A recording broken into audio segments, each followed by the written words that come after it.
l'euthanasie. Que pensez-vous de l'euthanasie? Bonsoir à toutes et à tous, bienvenue à votre journal du 20h. Il est resté beau. Viviane Lambert va voir son fils Vincent quasiment tous les jours. Il est à l'hôpital de Reims dans un état végétatif depuis 6 ans. Pas question pour elle d'envisager d'abréger sa vie. Vincent Lambert, à la suite d'un accident de moto en 2008, devient végétatif. Il bouge, ressent la douleur et est toujours un minimum conscient.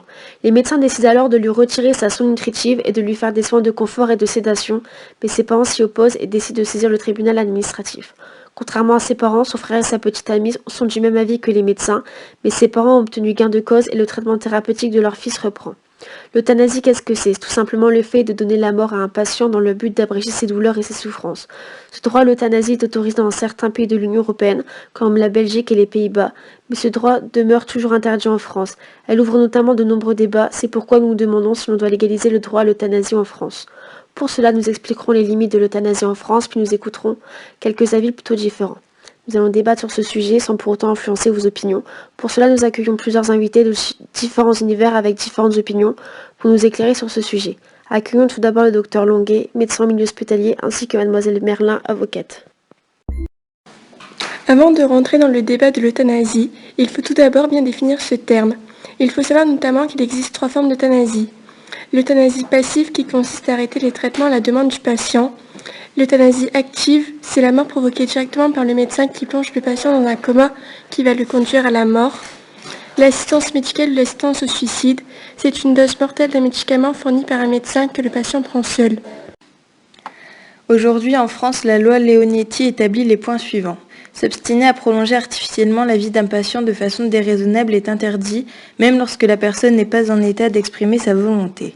Un médecin a le droit d'abréger la vie d'un patient en lui administrant une dose de soins palliatifs, à condition d'en informer le patient et éventuellement la personne de confiance ou un proche.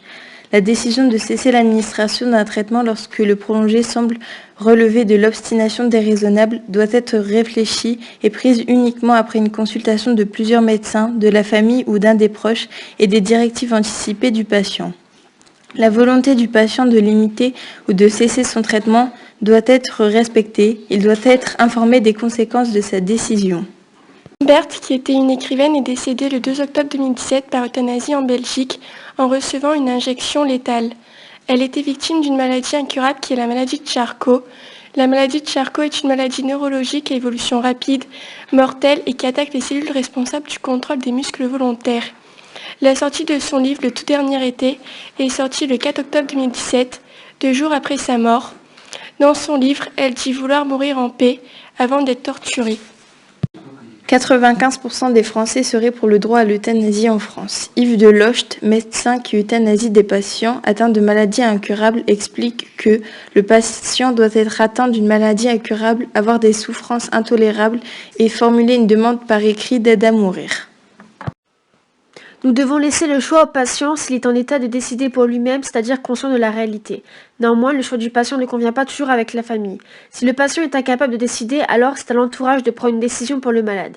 Le choix peut être difficile puisqu'il faut opter pour le prolongement de la vie du patient avec plus ou moins de souffrance ou alors soit le délivrer de la douleur. Nos 2 invités, Céline et Lucie, vont nous expliquer leur expérience vécue face à l'euthanasie. Pour moi, l'euthanasie peut être vue comme une solution finale concernant des maladies incurables. Même si nous tenons à cette personne, nous voulons son bien. Et si cette dernière n'est plus capable de supporter tous les traitements ou encore si ses analyses et résultats ne sont pas satisfaisants, il vaut mieux alors abréger ses peines.